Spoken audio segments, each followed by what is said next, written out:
প্রশংসা সমুদয় উত্তম প্রশস্তি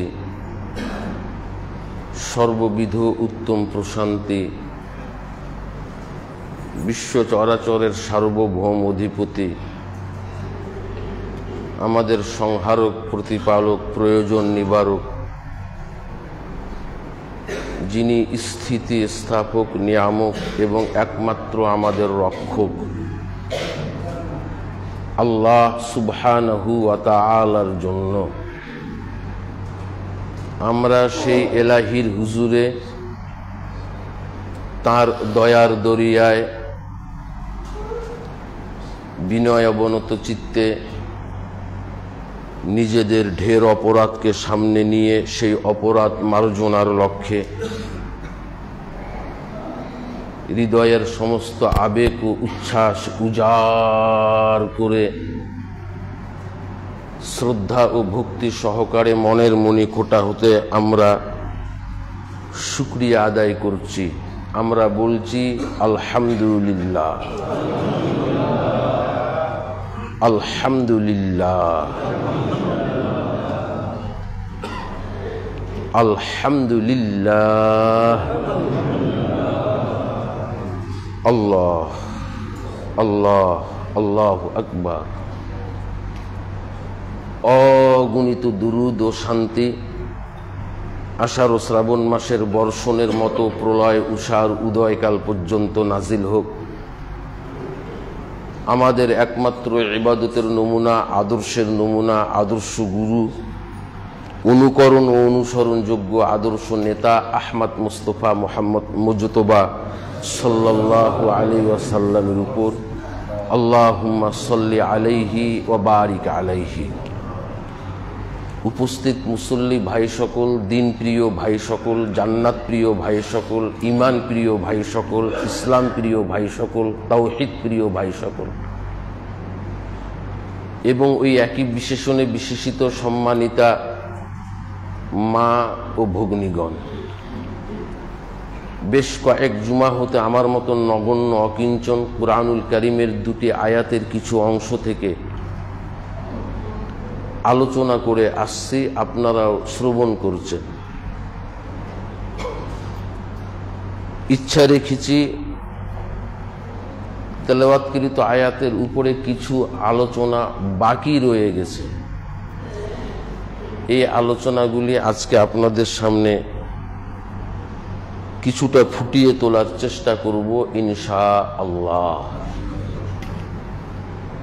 তবে এই আয়াতের উপরে যতটুকু আলোচনা হয়েছে আমার বিশ্বাস, যেহেতু আপনারা সচেতন মুসল্লি, এতে করে আপনাদের টনক নড়ার কথা, চৈতন্য ফেরার কথা, হৃদয়ে আঁচড় কাটার কথা, নিজে নিজে পরিবর্তন হওয়ার, চেঞ্জ হওয়ার, এক মনোমানসিকতা তৈরি হওয়ার কথা, এটা আমার বিশ্বাস।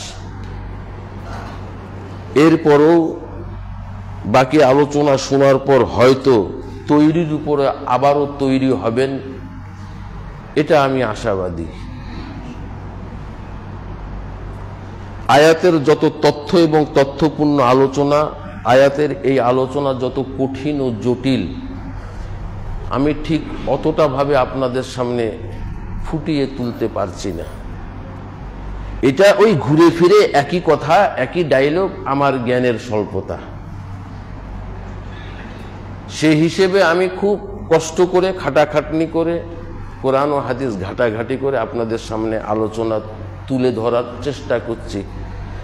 যদি আমাদের টনক নড়ে, পরিবর্তন হওয়ার মনোমানসিকতা আমাদের তৈরি হয়ে যায়, আর মনোমানসিকতা তৈরি হওয়ার পর যদি আমল করার সুযোগ বা চান্স নাও পেয়ে থাকি, এরপরও আল্লাহ সুবহানাহু ওয়া তাআলা আমলিয়াত বান্দা বা বান্দি হিসেবে আমাদেরকে কবুল করে নিবেন ইনশাআল্লাহ।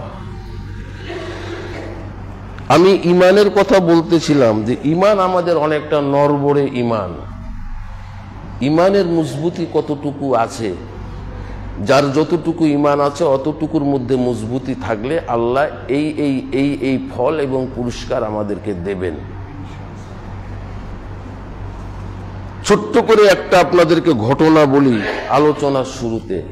ইয়াহইয়া বিন আকসাম নামে একজন সাহাবী ছিলেন। তিনার একটা বাদী ছিল, মানে কাজের মেয়ে। ইয়াহইয়া বিন আকসাম এই বাদীকে 6 মাস বা বছর খানেক রাখার পরে বিক্রি করে দিলেন অন্য জায়গায়। যারা ওয়াজ শোনা মানুষ, যারা বক্তৃতা শোনা মানুষ, যারা কোরআন ও হাদিসের আলোচনা শোনা মানুষ, আপনারা খুব ভালো করে জানেন সেই সময় বাদী কেনা যেত, ইচ্ছা মতো বিক্রি করা যেত। তো বিক্রি করে দিলেন। ধরুন যে এখান থেকে যেখানে বিক্রি করলেন সেটা হয়তো বীরগঞ্জ এলাকা অথবা বিরল এলাকা। বিরল বা বীরগঞ্জে এই দাসীকে বিক্রি করে দিলেন। দাসী চলে গেল, মানে অন্য মালিকের অধীনস্থ হয়ে গেল। সেখানে গিয়ে থাকলো, রাতের বেলা ঘুমালো।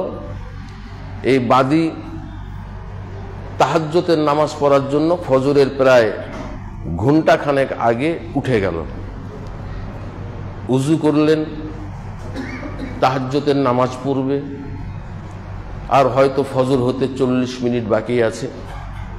তো দেখতেছে তার মালিকের বেটা বেটি যারা আছে সব গরুর মতন নাক ডেকে ঘুমোচ্ছে।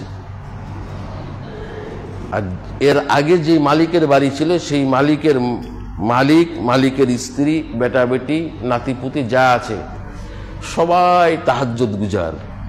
ফরজ নামাজ তো দূরের কথা, তাহাজ্জুদের নামাজ পড়ে। এখানে এসে দেখছে উল্টো। তো এই বাদী আস্তে করে মালিকের দরজাতে গিয়ে নক করছে, মালিক উঠেন উঠেন। তো মালিক বলছে যে কে? আমি নতুন বাদী, আমি আপনাদের নতুন দাসী। কি হয়েছে, ডাকছিস কেন? বলে উঠেন, আল্লাহর কুদরতি পায়ে সেজদায় লুটিয়ে যাবেন না, আল্লাহর কুদরতি পায়ে কপাল ঠেকাবেন না, এটা তাহাজ্জুদের ওয়াক্ত, উঠেন। তখন মালিক ভেতর থেকে বলছে আসবাহানা, সকাল কি হয়েছে? তো বাদী বলছে না, সকাল কেন হবে, ফজরই তো হয় নাই, এটা তাহাজ্জুদের ওয়াক্ত। এক ধমক দিয়ে তাড়িয়ে দিয়েছে, যা, ডাকতে এসেছে, ঘুমের ডিস্টার্ব করে। তো সে সেখান থেকে চলে গিয়ে ওই মালিকের স্ত্রী সেখানে গিয়ে ডাকছে, উঠেন। মালকিনও বলছে কে? বলে আমি এই আপনাদের নতুন বাদী। আসবাহানা, সকাল হয়েছে? বলে না, সকাল হয় নাই, তাহাজ্জুদ রাখতো। তাড়িয়ে দিল সেখান থেকে, যা, বেটার ঘরে, বেটির ঘরে। কেউ উঠল না।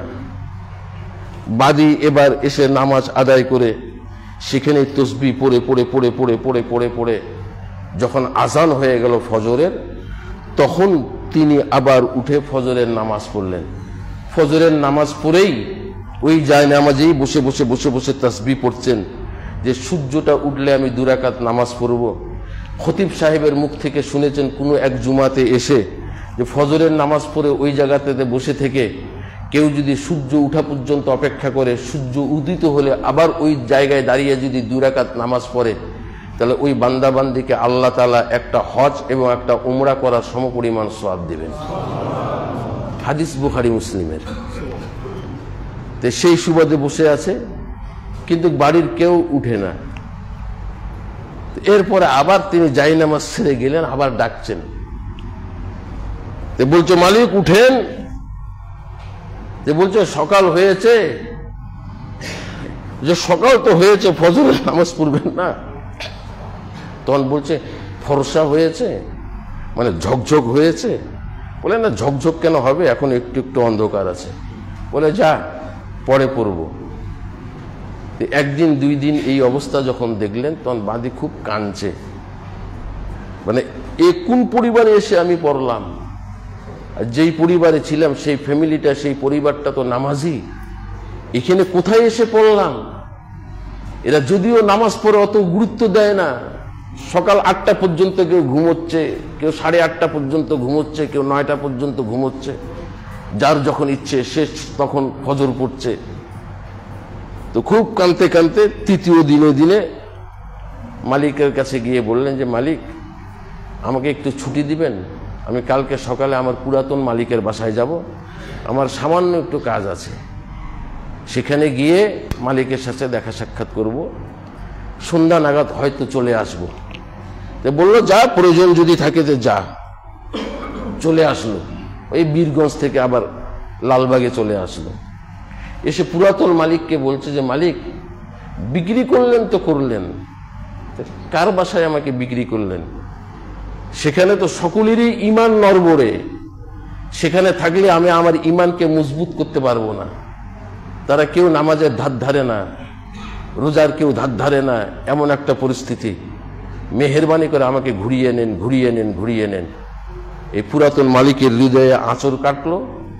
এ আবার যত টাকা নিয়েছিল ঠিক তত টাকা আবার সেখানে বীরগঞ্জ গিয়ে তার কাছে দিয়ে বলল, নতুন মানুষ তো থাকতে চাচ্ছে না, দীর্ঘদিন আমার কাছেই থাকে, এই বলে টাকা দিয়ে চলে আসলো।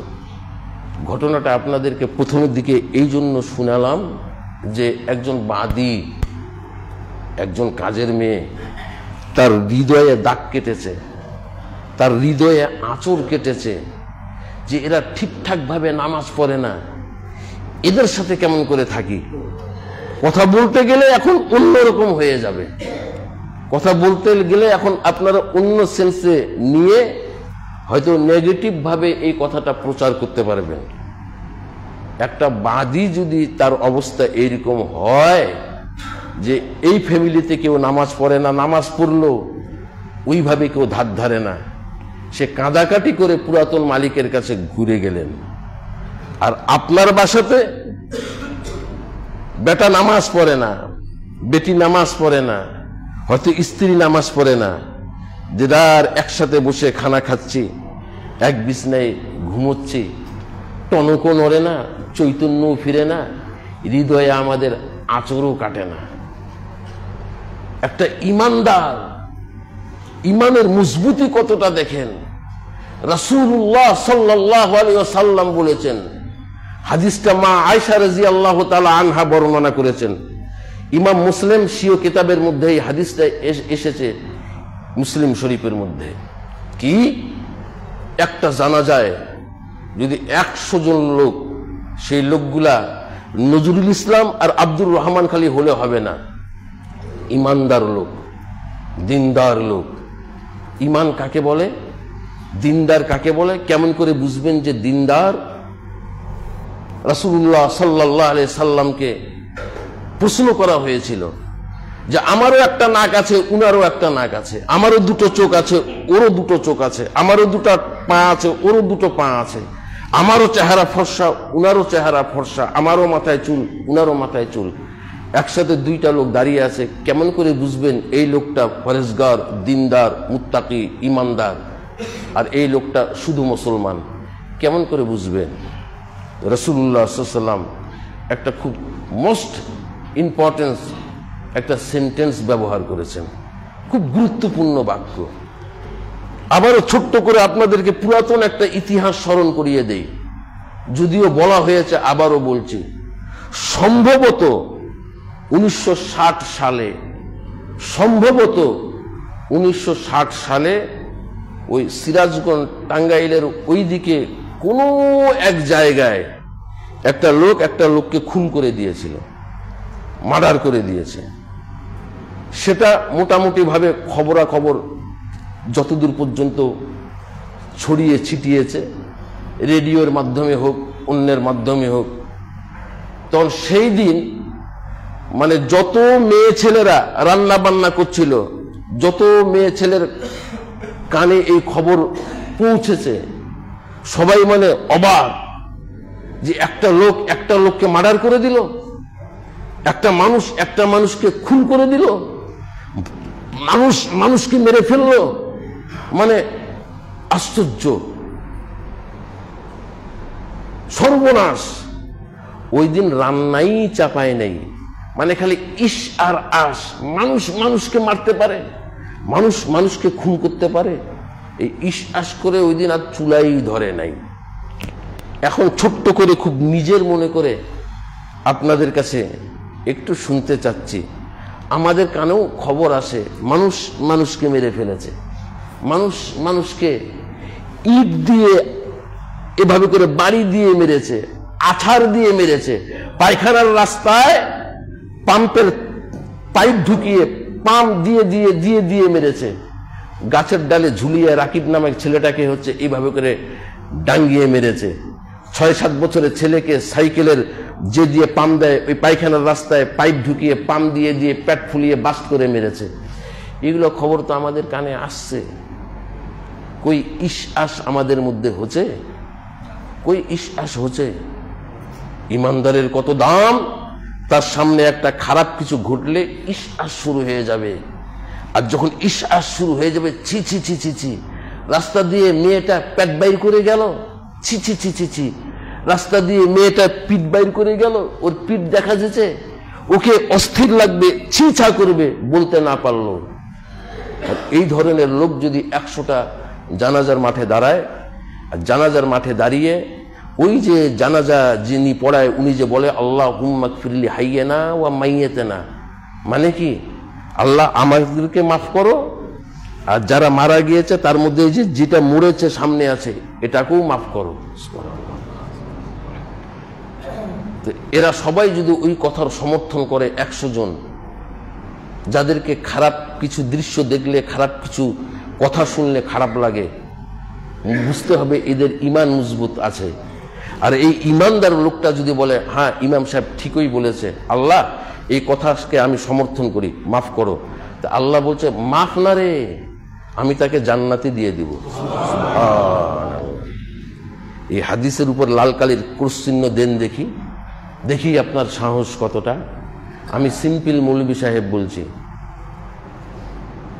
মা আয়েশা রাদিয়াল্লাহু তাআলা আনহা আবার বলছে, ওই মুসলিম শরীফের হাদিসে আরেক জায়গাতে এসেছে, লাগবে না 100 জন, 40 জন যদি হয়, 40টা লোক যদি সুপারিশ করে যে লোকটা ভালো, আল্লাহ মাফ করে দাও, তা আল্লাহ বলছে মাফ না, আমি তাকে জান্নাতে দিয়ে দেব।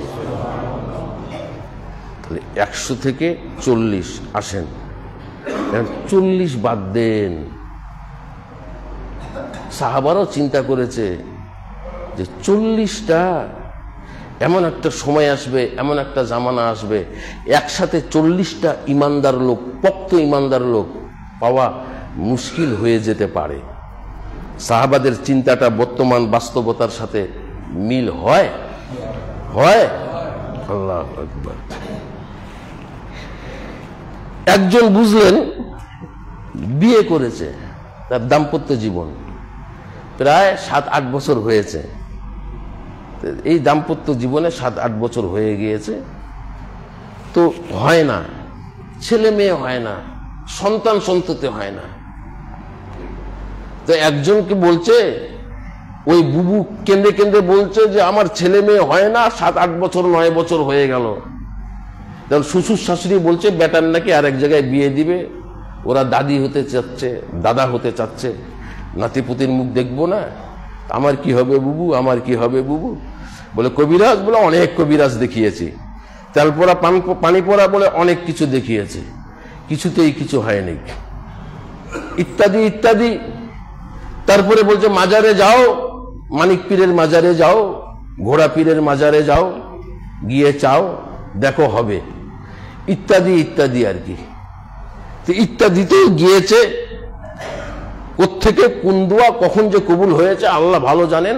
হ্যাঁ, তো স্ত্রীটা আবার খুব নামাজি, আর স্বামী বেনামাজি, সিগারেট খায়, বিড়ি খায়, ইত্যাদি খায়, নামাজ রোজার ধার ধারে না। গল্প থেকে একটু শিক্ষা গ্রহণ করি। স্ত্রী তার স্বামীকে বলছে যে শোনো, নামাজ পড়ো, নামাজ পড়ো, আর ওই ডাক্তার কবিরা জাকিম ওগুলা বাদ দাও, নামাজের মাধ্যমে আল্লাহর কাছে চাও, আল্লাহই হচ্ছে দেবেন আমাদেরকে। সুবহানাল্লাহ। তো এ কি করেছে, একটু মনটা গলেছে স্ত্রীর কথা শুনে, বলছে পড়বো। বলে পড়বো না, এই এখন থেকে পড়ো, এই তো আসরের রক্ত পার হয়ে গেছে, আসর থেকে ধরো। দৌড়ে গিয়ে উজু করেছে। স্ত্রী আবার খুব খুশি হয়েছে, উজু লক্ষ্য করে দেখছে যে উজুতে বাম পা আগে ধুছে, ডান পা আগে না ধুয়ে। স্ত্রীটা কাছে যেয়ে বলছে যে নামাজ পড়ো নাই তো অজুও জানো না, বাম পা কেন আগে ধুচ্ছ, আগে ডান পা ধুতে হয়। এ তো আগে থেকে একটু টেটিয়া টাইপের, বউয়ের উপর বড় বড় চোখ করে বলছে চুপ কর আহাম্মক, একটা ধুলেই হলো, দুটাই পা। একটা বলে ধুলেই হলো, দুটাই পা। স্ত্রী মনে মনে বলছে ডান ধোক আর বাম ধোক, ধোক, খালি সাজদা দেখ আল্লাহকে, সুবহানাল্লাহ। আল্লাহর কাছে সেজদা দিয়ে 2 রাকাত নামাজ পড়ে চুপ চুপ করে ঘরে এভাবে হাত উঠিয়ে আল্লাহকে বলছে আর কি, আল্লাহ আমাকে যদি একটা সন্তান দাও তুমি। আবার ডানে বামে দেখছে কেউ আছে নাকি, আর পিছনে কিন্তু স্ত্রী দাঁড়িয়ে আছে।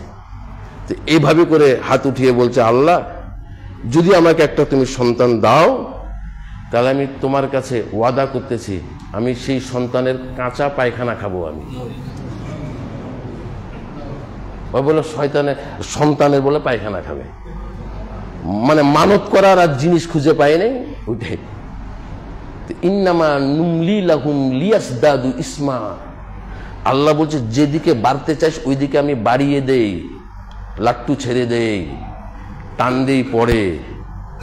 যা, তোর এই কথার উপর ভিত্তি করে তোর স্ত্রীর গর্ভে আমি সন্তান দান করলাম। ভেতরে পিছনে তো ছিল স্ত্রী, মুনাজাতের ভাষা শুনেছে, স্ত্রী চুপচাপ আছে। আল্লাহ দিলে বছর খানেক পর সন্তান হয়েছে। এবার বাবা আর মা দুইজনে স্বামী স্ত্রী বসে, এই বাপ এই লোকটা আর বাহিরে খালি যায় না, কতদিন পর সন্তান হয়েছে, কি আদর কি আদর কি আদর কি আদর। এই আদর করতে করতে করতে করতে সন্তান ভ্রুত করে পায়খানা করে দিয়েছে। আর ঠিক সেই সময় ওই স্ত্রীর ওই যে মানতের কথা মনে পড়ে গিয়েছে, দিয়ে তাড়াতাড়ি বলছে যে শুনো, তুই ফের শুনলি কোথায়? বলে তোমার মোনাজাতের সময় আমি পিছনে দাঁড়িয়েছিলাম, খাও খাও খাও। তখন স্বামী বলতেছে যে আহাম্মক এত তাড়াহুড়োর কি আছে, খাবো, আল্লাহকে বলেছি, আল্লাহ দিয়েছে, খাবো। এই খাবো খাচ্ছি খাবো খাচ্ছি খাবো খাচ্ছি করতে সন্তান কাঁদছে। তার মা স্বামী কাছে যেয়ে বলছে কি হয়েছে? স্ত্রী অভিমান করে বলছে সরো, এখান থেকে কথা বলবে না, আল্লাহর কাছে তুমি মান্নত করেছিল, ওয়াদা করেছিল, ওয়াদা এখনো পূরণ করো নাই, সন্তানের যদি কিছু একটা হয়ে যায় তোমাকে আমি ছাড়বো না, ইত্যাদি ইত্যাদি, তাড়াতাড়ি পায়খানা খাও। এই করতে করতে এ বাড়ি থেকে বের হয়ে গিয়ে এই লালবাগ কোনো এক জায়গায় এসে চুপচাপ গাছের তলায় বসে একটা কাঠি দিয়ে মাটিতে আঁচড়াচ্ছে আর কি জানি চিন্তা করছে। হঠাৎ করে তার এক সহপাঠী বন্ধুর সাথে দেখা। বন্ধু তুই এত চিন্তিত কেন? বন্ধুকে গোটা ঘটনাটা খুলে বলল। খুলে বলে বলছে যে বল দেখি, এখন খাবো খাচ্ছি করে আর খাওয়া হয়নি, এখন আমি সুস্থ মানুষ, ভালো মানুষ, সুস্থ ঠান্ডা মাথায় পায়খানা খাওয়া যায়, তুই বল তাহলে এখন কি করবি তুই?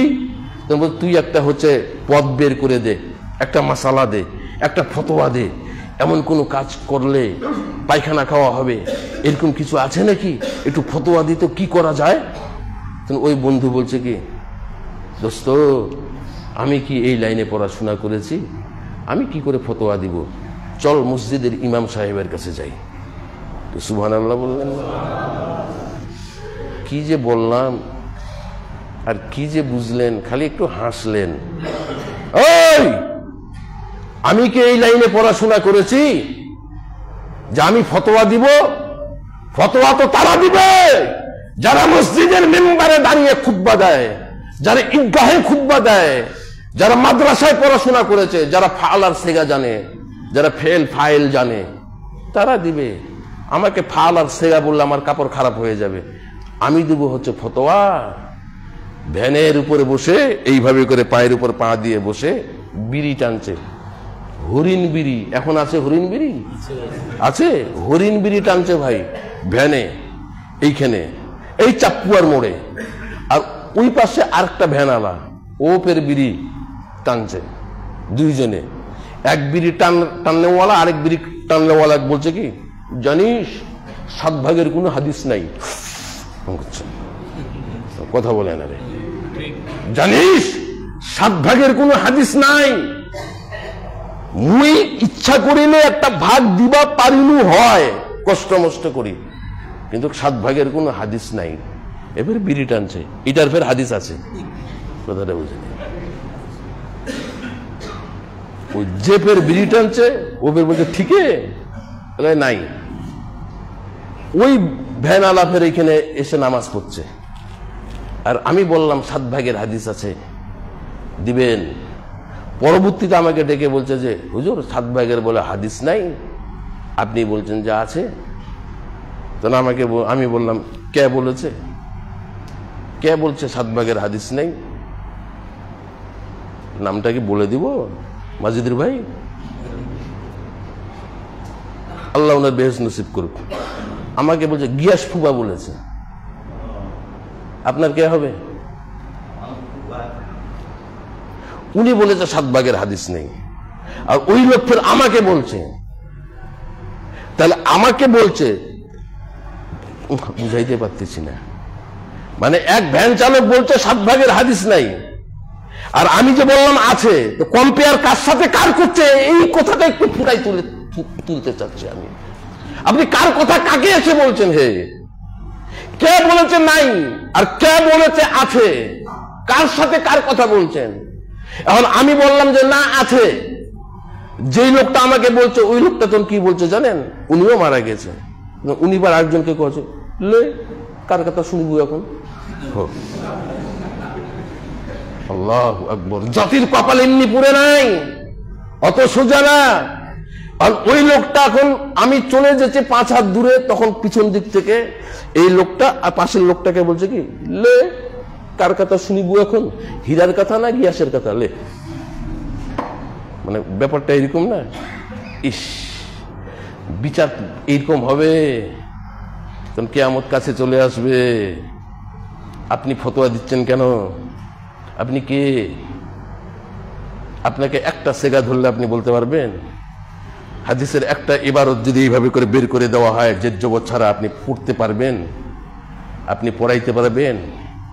একটা শব্দের কতগুলো অর্থ আছে আপনি জানেন? কোন শব্দ কোথায় কিভাবে প্রয়োগ হয় আপনি জানেন? আল্লাহু আকবার। লে কার কথা শুনব এখন? নেন, শুনেন, আপনি কার কথা শুনবেন? আল্লাহু আকবার। আল্লাহ আমার ফুফাজানের কবরটাকে প্রশস্ত করে দিক। আমি এটা খালি আমার লালবাগ বলে উদাহরণ দিলাম, সব বাগেই এই অবস্থা। নাউজুবিল্লাহ বলে দোস্ত, আমি কেমন করে ফতোয়া দিব? আমি কি এই লাইনের? না বলো না। আবু হানিফার মতন লোক, 4টিখানি কথা না, আবু হানিফার মতন ইমাম, তিনি বলেছেন রাআইতু কালামানা ইউখালিফু যাহিরাল কিতাব ওয়াস সুন্নাহ ফাআমিলু বিল কিতাবি ওয়াস সুন্নাহ ওয়াজরিবুল কালাম আলাল হায়েত। ফতোয়া নিতে এসেছো আমার কাছে, ফতোয়া দিলাম, তবে মস্তিষ্ক খাটিয়ে, উপায় নেই, 50 মাইল দূর থেকে এসেছো, কি করব? ফতোয়া দিলাম। তবে কোরআন ও হাদিস যেগুলো সংগ্রহ করেছি আমার জীবনে, সেগুলোর মধ্যে তোমাদের এই উত্তর খুঁজে পেলাম না। মস্তিষ্ক প্রসূত কেয়াস করে ফতোয়া দিলাম। এমন একটা সময় আসবে রাসূলুল্লাহ সাল্লাল্লাহু আলাইহি ওয়াসাল্লামের 23 বছরের হাদিস তোমাদের সামনে বিদ্যমান হয়ে যেতে পারে। সেই সময় আমার এই ফতোয়ার সাথে ফতোয়া মিলে দেখিও। মিলে যদি যায় তাহলে আলহামদুলিল্লাহ গ্রহণ করবে, আর যদি না মিলে তাহলে পানিতে ফেলে দিবে না, নদীতে ফেলে দিবে না, ডাস্টবিনে ফেলে দিবে না।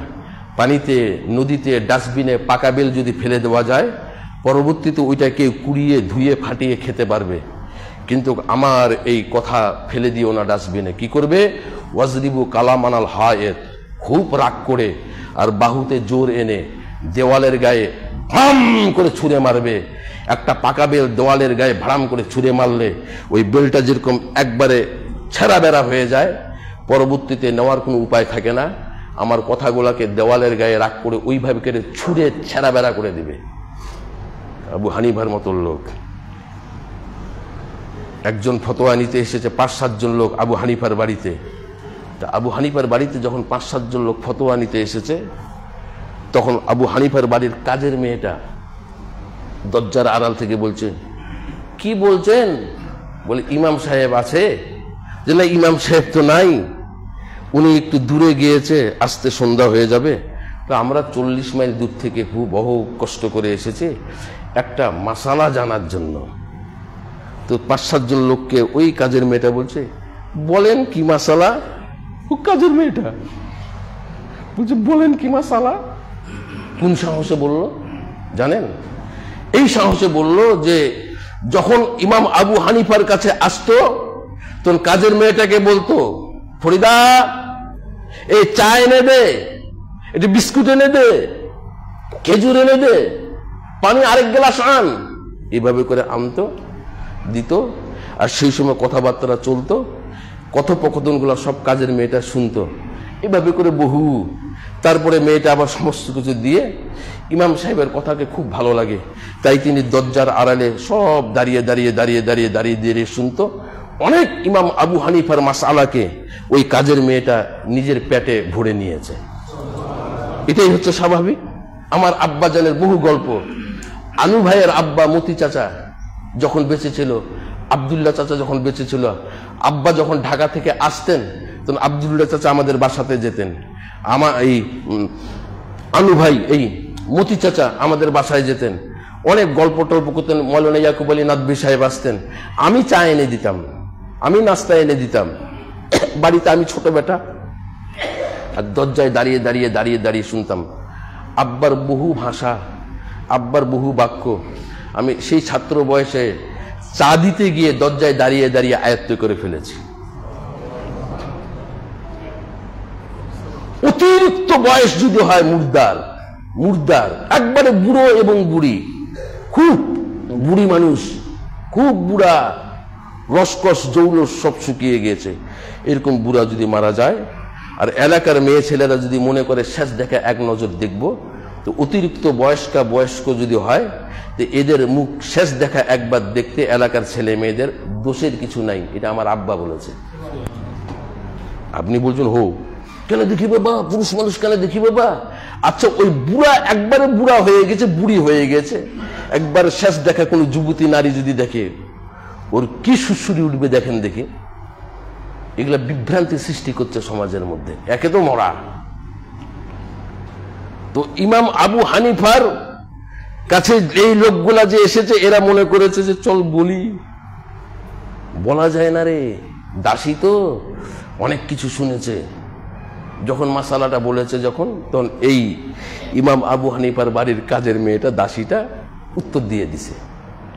আর উত্তরটা দিয়েছে একবার সঠিক উত্তর। সুবহানাল্লাহ বলেন। একবার আবু হানিফার উত্তর উনার খুব ঝকঝকে তকতকে আয়নার মতন জানা ছিল। এই কাজের মেয়েটা এইভাবে করে তো আমার মালিক এইভাবে করে তো উত্তর দেয়, ঝকঝকে তকতকে উত্তর দিয়ে দিয়েছে। তারপরে চলে এসেছে ইমাম আবু হানিফা, যখন পড়ে এসেছে, এ আবার খুব বাহবা পাওয়ার জন্য ইমাম আবু হানিফাকে বলেছে যে হুজুর, আপনার কাছে 5-7 জন লোক 40 মাইল দূর থেকে এসেছিল একটা মাসালা জিজ্ঞাসা করার জন্য, এই মাসালা। কি করেছিস? বলে আমি উত্তর দিয়ে দিয়েছি। কি উত্তর দিয়েছিস? বলে এই উত্তর দিয়েছে। উত্তর কিন্তু সঠিক হয়েছে। তখন ইমাম আবু হানিফা বলছে দাঁড়া এখানে। ভেতরে ঢুকে এত বড় একটা লাঠি এনেছে। লাঠি এনে কাজের মেয়েটা 2 হাত ধরে পাছাতে খেলে মার মার মার মার। মানে কেন মারলো বুঝাইতে পারছি না। এ ভাই, উত্তর তো সঠিক হয়েছে, উত্তর তো ঠিক হয়েছে। ইমাম আবু হানিফা বলছে যে হচ্ছে তুই কেন ফতোয়া দিলি? সুবহানাল্লাহ বলে না, তুই কেন ফতোয়া দিলি? এদেশের প্রেসিডেন্ট যদি ইমাম আবু হানিফা হতো, আর যারা এভাবে করে এলেম ছাড়াই যারা 7 ভাগের হাদিস নাই, এটা বেদাত, ওইটা বেদাত, ওইটা বেদাত বলতো, ইমাম আবু হানিফা বলে দিত চেয়ারম্যান গুলাকে লাঠি নিবে আর ওই এলাকাতে যে তার পাছাতে 5টা করে বাড়ি দিবে। ফতোয়া তুই কেন দিবি যদিও সঠিক? আল্লাহু আকবার, আল্লাহু আকবার। তো বলছে দোস্ত আমি কেমন করে ফতোয়া দিব, চল ইমাম সাহেবের কাছে। দৌড় দিয়ে ইমাম সাহেবের কাছে গিয়েছে, ভারতের এক বড় কেন্দ্রীয় মসজিদের ইমাম সাহেব। ইমাম সাহেবকে যে বলেছে, ইমাম সাহেব এই যে আপনার এই যে যুবক, এই যে কি শমশের বা জমশেদ, এই জমশেদ একটা বিপদে পড়েছে। বলে কি বিপদে পড়েছে? বলে এই ব্যাপার। ইমাম সাহেবকে, ইমাম সাহেব আপনি খালি আমাকে একটা উপায় বাতলিয়ে দেন, আমি যেন কাঁচা পায়খানা আর না খাই।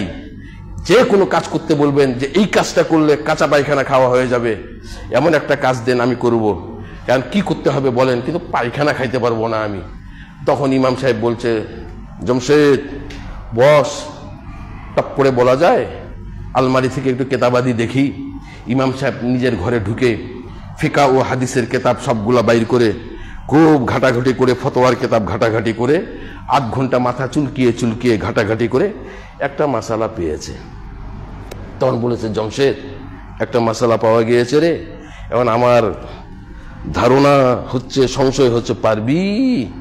তখন জমশেদ কি বলছে জানেন, ওই মাস্তানদের মতন এইভাবে করে কলার টাঙ্গি, জমশেদ এমন কোনো কাজ নাই যে পারে না বলছে। ওই খুব ভালো, কি করতে হবে বলে, সুদখোরের সাথে একবেলা তোকে খাইতে হবে, তাহলে কাঁচা পায়খানা খাওয়া হয়ে যাবে। টনক নড়লো। ফিকা ও হাদিসের কিতাব দেখে দেখে দেখে দেখে 8 ঘন্টা ধরে মাথা চুলকিয়ে চুলকিয়ে ভারতের কোনো কেন্দ্রীয় মসজিদের ইমাম ফতোয়া বাইর করলো, কাঁচা পায়খানা খেতে হবে না, সুদখোরের সাথে বসে 1 প্লেটে যদি খানা খাইস তাহলে তোর কাঁচা পায়খানা খাওয়া হয়ে যাবে। তখন বলছে যে এটা তো সহজ, এটা তো সহজ। কি বলেন, কয়জনের সাথে খেতে হবে খালি বলেন, কয়জনের সাথে? ইমাম সাহেব বলছেন, জমশেদ কয়জন মানে? কেন একজনের সাথে খেতে হবে? কয়জন মানে তোর পাড়াতে কয়জন আছে রে? তুমি বলছে যে মসজিদ সামনে। ইমাম সাহেব আল্লাহর কসম করে বলছি, আমার এলাকাতে 27 জন আছে। কয়জন আছে আমার এলাকাতে? কয়জনের সাথে খেতে হবে খালি বলেন? দুপুরে ওইখানে, রাতে ওইখানে, সকালে ওইখানে, এইভাবে যদি 27 জনের সাথে বলেন চালাইতে পারবো। তারপরে আমার নানির এলাকাতে তো আরো বেশি আছে। খালি কয়জন? 27টার সাথে খেতে হবে না রে, একটার সাথে খাবি। আমি যদি এখন বলি, যে কোনো লোক যে কোনো মহল্লায় দাঁড়িয়ে যদি বলে আমার এলাকাতে খুঁজলে 27টা সুদখোর পাওয়া যাবে, ভুল বলবে? কথা বলে না রে, কঠিন ব্যাপার, কঠিন ব্যাপার। 27টা বলে, 27টা বলে একটার সাথে খাবি, খালি একটার সাথে খাবি। আমি আর সামনে বাড়াইলাম না, গল্পের ফিনিশিং আরেকদিন দিব। আমি বলতে চাচ্ছি, এলাকাতে কয়টা আছে সুদখোর? 27টা। সাহাবারা বলছে, আল্লাহু আকবার, 40টা ইমানদার যদি বলে, আল্লাহ লোকটাকে ভালো ছিল, মাফ করে দাও, যা করেছে করেছে, আমরা এখন বলছি লোকটাকে মাফ করে দাও। 40টা লোক যদি একসাথে বলে, ওই জানাজাতে আছে 5000 লোক থাক, ওর মধ্যে যদি 40টা লোক ঢুকে থাকে, আর 40টা লোক যদি বলে আল্লাহ এর কিছু কিছু ভালো গুণ ছিল, আমরা বলতেছি লোকটা ভালো, মাফ করে দাও। আল্লাহ বলছে, মাফ তো দূরের কথা, হাদিস বুখারী মুসলিমের, আমি তাকে জান্নাতেই দিয়ে দিব। আর এই হাদিসের রাবি হচ্ছে ওমর ইবনুল খাত্তাব, ওমরের মতন লোক এই হাদিসের রাবি। 40। সাহাবারা বলছে 40, তার মানে সাহাবারাও জানে তখন পাওয়া যেত, আমাদের এখন খুব অসুবিধা হবে। তাই সাহাবারা বলছে, ইস ইয়া রাসূলুল্লাহ 40। আল্লাহ রাসূল আবার হাদিস বর্ণনা করলেন, আর এই হাদিসের রাবি তখন হযরত ওমর হয়ে গেলেন। ওই 2টা হাদিসের রাবি হচ্ছে মা আয়েশা, এই হাদিসের রাবি আবার ওমর। ওমর বলছেন, ইয়া রাসূলুল্লাহ 40। আল্লাহ রাসূল বললেন, আরো শোনো, 4টা ইমানদার লোক যদি কোনো জানাজার মাঠে থাকে, হাজার হাজার লোক আছে, আর ও থাকে যদি 4টা লোক যদি খালি বলে আল্লাহ ওই লোকটা, মরা লোকটা শুয়ে আছে, মাফ করে দিও, আল্লাহ বলছে আমি জান্নাত দিয়ে দিব। ওমর দাঁড়িয়ে গেলেন, ওমর দাঁড়িয়ে নিয়ে বললেন, এটাই হচ্ছে সুবর্ণ সুযোগ, গোল্ডেন চান্স। ইয়া রাসূলুল্লাহ 4টা যদি 3টা হয়, আল্লাহ নবী বললেন 3টাও। ওমর বলছেন সুবর্ণ সুযোগ, গোল্ডেন চান্স, লজ্জা করতেন না। ওমর বলতেন সুবর্ণ সুযোগ, ইয়া রাসূলুল্লাহ 3টা, হাজার হাজার লোকের মধ্যে যদি 2টা ইমানদার হয়, আর 2টা ইমানদার যদি বলে আল্লাহ লোকটাকে মাফ করে দিও, তখন আল্লাহ রাসূল বলল, এরপরও আল্লাহ ওই লোকটাকে জান্নাতে দিবে। কয়টা? হযরত ওমর বলছে কথাটা আমার এই পর্যন্ত এসেছিল যে একটার কথা বলি গিলে দিলাম আর বললাম না। সুবহানাল্লাহ বলে না রে, এই পর্যন্ত এসেছিল। যদি বলি যে আল্লাহ রাসূল একটা যদি হয় কেন জানি বললাম না, গিলে দিলাম। সুবহানাল্লাহ বলে। কার কথা? ইমানদারদের কথা, ইমান ওয়ালার কথা। এই হাদিসটা পড়লে কি মনে হচ্ছে আপনাদের? যদি বলতো খালি আল্লাহ রাসূলকে, ইয়া রাসূলুল্লাহ, যদি একটা ইমানদার গোটা জানাজার মাঠে থাকে, আমার মনে হচ্ছে আল্লাহ রাসূল বলতো একটা হলেও সুবহানাল্লাহ। তার মানে বুঝাইতে পারছি না। তার মানে এখন যদি আপনাকে বলা হয়, বাপজিরা আমার অনুরোধ করছি, আমি এটাই আমার শেষ কথা, একটু দায়িত্ব দিচ্ছি, দেখেন দেখি কি মনে করেন করেন। কাউকে যদি দায়িত্ব দেওয়া হয়, আমি দায়িত্ব দিব, ভাই আগামী জুমা পর্যন্ত 30টা সুদখোরের নাম আমাকে এনে জোগাড় করে দিবেন। 30টা সুদখোরের নাম একটা লিস্টে, কাউকে বলার দরকার নেই, আপনাকে যাকে যাকে মনে হয় দিবেন দিবেন দিবেন। 30টা সুদখোরের নাম আপনি বলবেন টের পাবো কেমন করে? আপনাকে যাকে যাকে মনে হয় 30টা সুদখোরের নাম দিবেন। যেই গাছে খুব পোকা, ওই গাছে টাঙ্গিয়ে দিবেন, একটা পোকা থাকবে না।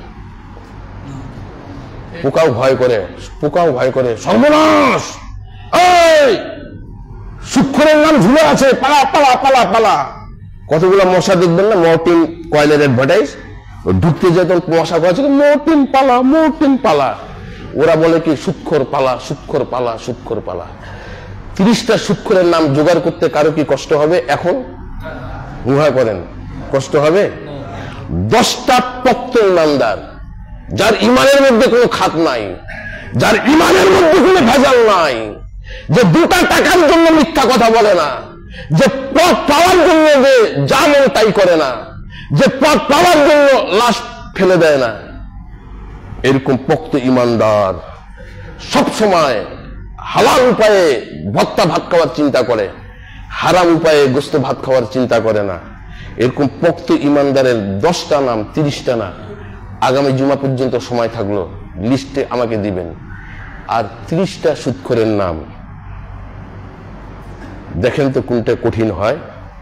আল্লাহ সুবহানাহু ওয়া তাআলা ইমানদারের ফল মর্যাদা এত বেশি দিয়েছে, ইমানদারদেরকে এত ভালোবাসে, এত ভালোবাসে, এত ভালোবাসে। হাজার হাজার লোক জানাজাতে দাঁড়িয়েছে। লোকটাকে কবরে শোয়ার পরে লোকটাকে আল্লাহ যখন জান্নাতের ওই প্রহরীদেরকে বলছে যে দরজা খুলে দে জান্নাতের, জানালা খুলে দে জান্নাতের, জান্নাতের বিছানা বিছাইয়া দে, জান্নাতের চাদর ঢাকা দিয়ে দে, জান্নাতের বালিশ মাথায় দিয়ে দে, জান্নাতের জানালার হাওয়া প্রবাহিত কবরে সরাসরি হবে, যা করে দে। ফেরেশতারা তখন বলবে আল্লাহ 5000 লোক দাঁড়াইলো, আল্লাহ জানাজা পড়লো, তো এই লোকটার জন্য দোয়া পড়া হইলো, কবরে শোয়ার সাথে সাথে জান্নাতের সমস্ত নিয়ামত দিয়ে দিলেন। কি এমন হয়েছে এই লোকটার, কি এমন কাজ করেছে? আল্লাহ কি বলে জানেন? ডানে বামে অত কথা বুঝি না, ওই 2টা লোকের কথাতে আমি একে জান্নাত দিয়েছি। আল্লাহু আকবার, আল্লাহু আকবার।